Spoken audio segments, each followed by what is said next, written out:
Bienvenue sur notre chaîne.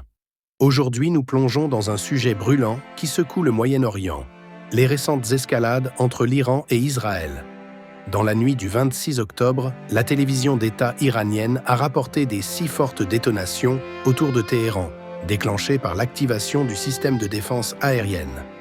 Ces événements surviennent après une série de frappes israéliennes ciblées en réponse à une attaque iranienne le 1er octobre, où près de 200 missiles ont été tirés vers Israël. Alors que la tension s'exacerbe dans le contexte du conflit israélo-palestinien, la télévision d'État iranienne a rapporté, dans la nuit du 26 octobre, 6 fortes détonations autour de Téhéran qui auraient été causées par l'activation du système de défense aérienne. Ces événements surviennent après une série de frappes israéliennes en Iran, menées en réponse à l'attaque iranienne du 1er octobre, durant laquelle Téhéran avait tiré environ 200 missiles, dont plusieurs hypersoniques, vers Israël. Ces frappes israéliennes, qualifiées de précises et ciblées, ont visé des installations militaires spécifiques, notamment des sites de fabrication de missiles. L'armée israélienne a déclaré que ces installations représentaient une menace immédiate pour la sécurité de ses citoyens, soulignant que ces missiles avaient été utilisés contre Israël au cours de l'année écoulée. Le conflit israélo-palestinien, particulièrement exacerbé par la guerre à Gaza entre Israël et le Hamas, a contribué à une intensification des tensions dans la région. De plus, les affrontements en cours avec le Hezbollah au Liban, également soutenu par l'Iran, ont ajouté une couche supplémentaire de complexité à la situation. Ces groupes islamistes, en tant qu'alliés de Téhéran, bénéficient de son soutien militaire et financier, créant ainsi un réseau de confrontation. Les détonations ont été entendues à 2h15 locales, principalement à l'ouest de Téhéran, et des journalistes de l'AFP ont rapporté avoir vu des traînées lumineuses dans le ciel. Les forces de défense aérienne iraniennes ont indiqué que l'attaque israélienne visait des installations militaires dans les provinces de Téhéran, Khouzestan et Ilam, limitrophes de l'Irak.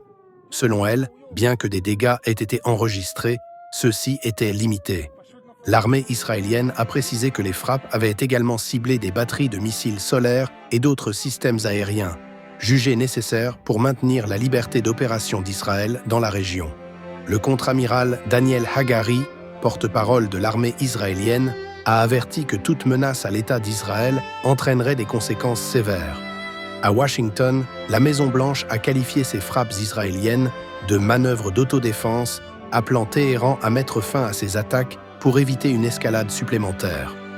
Les tensions sont exacerbées par les récentes déclarations iraniennes qui ont justifié le tir de missiles du 1er octobre comme une réponse à des frappes israéliennes antérieures au Liban, ayant conduit à la mort d'un général iranien et d'un dirigeant du Hezbollah, Hassan Nasrallah, qui entretenait des liens étroits avec l'Iran.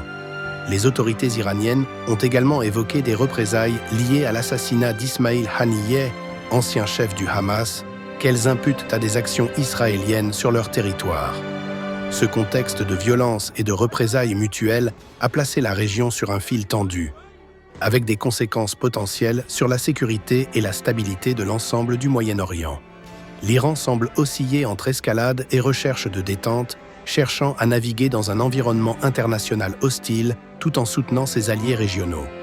Les frappes israéliennes, qui illustrent une volonté d'affirmer une posture proactive face aux menaces perçues, s'inscrivent dans un schéma plus large de confrontation entre Israël et ses ennemis, alimentant un cycle de violence qui pourrait avoir des implications bien au-delà des frontières iraniennes.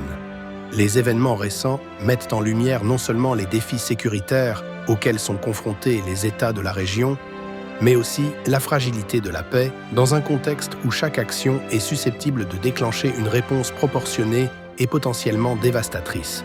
Alors que la tension s'exacerbe dans le contexte du conflit israélo-palestinien et des affrontements avec le Hezbollah au Liban, nous allons examiner les origines de cette crise, ses implications pour la sécurité régionale et comment elle pourrait redéfinir les dynamiques de pouvoir au Moyen-Orient.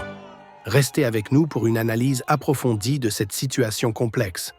Voilà, nous avons décortiqué les récents événements qui alimentent les tensions entre l'Iran et Israël.